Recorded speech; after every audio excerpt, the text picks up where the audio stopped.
You're watching South Asia Newsline, and here are the top stories we are tracking for you on Tuesday, the 2nd of December.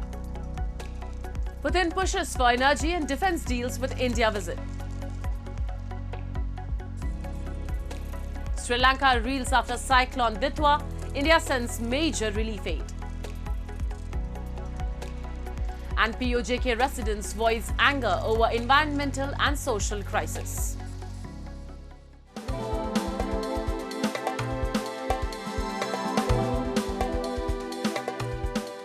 And now for all the details. Russia's President Vladimir Putin begins a two-day visit to India on Thursday, aiming to revive energy and defense cooperation strained by US tariff pressure over New Delhi's purchase of Russian oil. Earlier this month, India's Foreign Minister S. Jaishankar also called on President Putin as he attended the SEO summit in Moscow. Russia's first Deputy Prime Minister Denis Manturov on Monday told ANI that Moscow aims to achieve $100 billion in bilateral trade by 2030, and President Putin's visit reaffirms a long-standing and deep-rooted partnership. A senior diplomat in the context of US tariffs said that New Delhi's foreign policy is guided by national interest, strategic independence, and multi-alignment, not external pressure. As you well know, strategic autonomy and multi-alignment are cornerstones of our contemporary foreign policy tradition, and we take pride in our independence of judgment and action. And we engage with all powers on the basis of our own national interests, not outside pressures or outside bloc politics. So we favor a multipolar, a polycentric world, and it is in that context that we need to see, one, this visit, and two, how our ties are growing with USA and with Russia and with other Western nations. As regards Trump being in power and his tariffs, a transactional Washington, in fact, increases the value of our having diversified partnerships. And while speaking at a conference on 50 years of the Biological Weapons Convention, India's Foreign Minister S. Jaishankar has warned against misuse of biological weapons by non-state actors. He said that it is no longer a distant possibility and international cooperation is needed to combat such a challenge. The minister also said India has consistently called for stronger compliance measures within the BWC, including verification designed for today's world. He urged the participants to reflect on the new challenges posed by the rapid developments in science and technology. Misuse by non-state actors is no longer, colleagues, a distant possibility. Bioterrorism is a serious concern, and the international community has to be adequately prepared. Yet, the BWC still lacks basic institutional structure, as we were just reminded. It has no compliance system, it has no permanent technical body, and no mechanism to track new scientific developments. These gaps must be bridged in order to strengthen confidence. India has consistently called for stronger compliance measures within BWC, including verification designed for today's world. India supports international cooperation and assistance, enabling exchange of materials and equipment for peaceful use. We have further called for systematic review of scientific and technological developments so that governance does indeed keep pace with innovation. And as Sri Lanka reels from the devastation left behind Cyclone Ditwa, rescuers are racing to clear roads and deliver aid to those affected, with the death toll rising to over 350 and hundreds still missing. India has rushed 53 tons of relief material under Operation Sagar Bandhu. A report. As Sri Lanka tries to recover from the severe devastation from Cyclone Ditwa, rescuers scramble to clear roads and deliver aid to more than 500,000 people.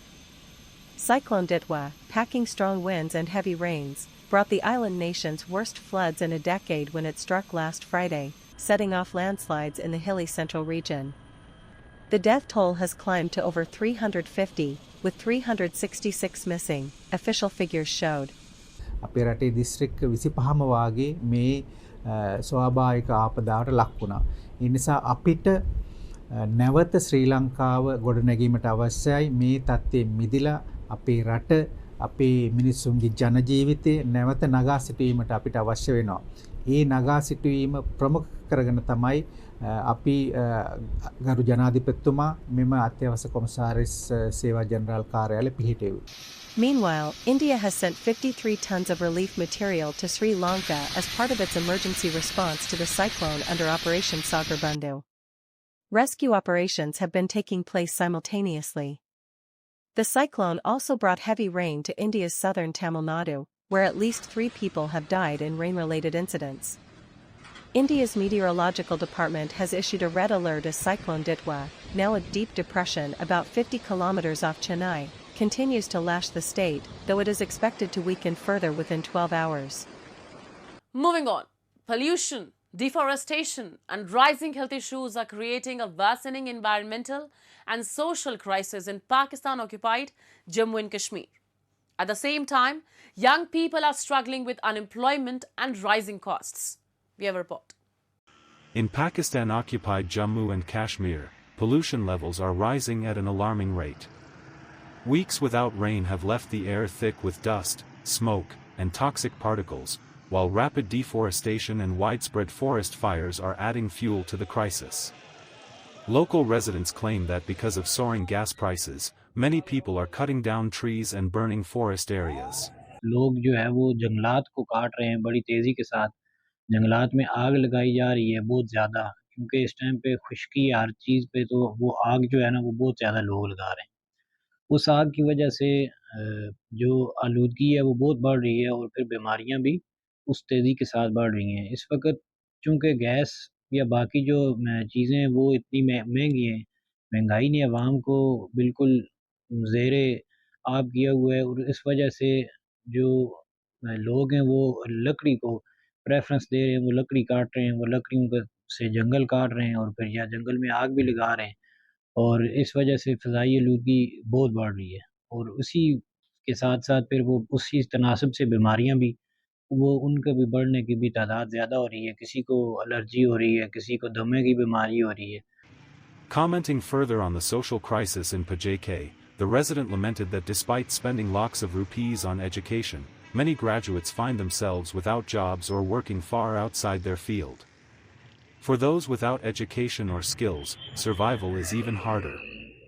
With prices soaring and opportunities shrinking, many families are facing poverty. नौजवान इस वक़्त पे या तो जो पढ़े लिखे नौजवान हैं उनके लिए भी मसाइल हैं और जो नहीं पढ़े लिखे उनके लिए भी मसाइल हैं। नौजवानों की सूरत-ए-हाल ये है जो लोग पढ़ लिख के यूनिवर्सिटी के अंदर उनने अपने लाखों करोड़ों रुपए उनने लगा दिए। उसके बाद जब वो फील्ड में जाते हैं तो उनको जॉब्स अपॉर्च्युनिटीज़ नहीं मिल रही उस तरह से, अगर मिलेंगी भी तो उनके फील्ड से रिलेटेड कोई जॉब नहीं मिलेगी। ऐसी सूरत-ए-हाल में फिर वो बेचारे डिप्रेशन का शिकार हो रहे हैं और फिर उनको ना जॉब मिल रही है, ना उनकी सेहत रह रही है। अब यहाँ पे जो दूसरे लोग हैं, जो नौजवान जिनने पढ़ा ही नहीं है या जिनने पढ़ाई छोड़ दी, उनके लिए तो फिर महँगाई ही बहुत ज़्यादा है। उनके लिए वो तो उनका सर्वाइव करना ही मुश्किल है क्योंकि उनके पास जॉब भी नहीं है, स्किल भी नहीं है, तो फिर ऐसी सूरत-ए-हाल में वो बेचारे महँगाई से बस लड़ के तो अपनी जानें दे रहे हैं। And the Bangladesh Nationalist Party has thanked India's Prime Minister Narendra Modi for his message of concern and wishes for the speedy recovery of BNP chairperson and former Bangladesh PM Khalida Zia. PM Modi, in a post on X, expressed concern over the health of Khalida Zia, extending India's support and wishing her a quick recovery. The 80-year-old former Prime Minister has been admitted in hospital since November 23rd with a severe lung and chest infection affecting her heart. She remains in a very critical condition under the supervision of local and foreign specialists, reports suggest. Muhammad Yunus, the chief advisor of Bangladesh's interim government, has also expressed concern over her health conditions. And the Indian Army on Monday successfully test-fired a BrahMos supersonic cruise missile over the Bay of Bengal. The long-range precision strike was carried out by a BrahMos unit of Southern Command with support from the Andaman and Nicobar Command. The missile hit its target accurately, showing that its guidance and control systems are working well. The Army said the test met all its goals and proved that its BrahMos units are ready for real-time missions. The test also highlights the reliability of India's indigenous missile systems and supports the country's push for self-reliance under the Atmanirbhar Bharat initiative.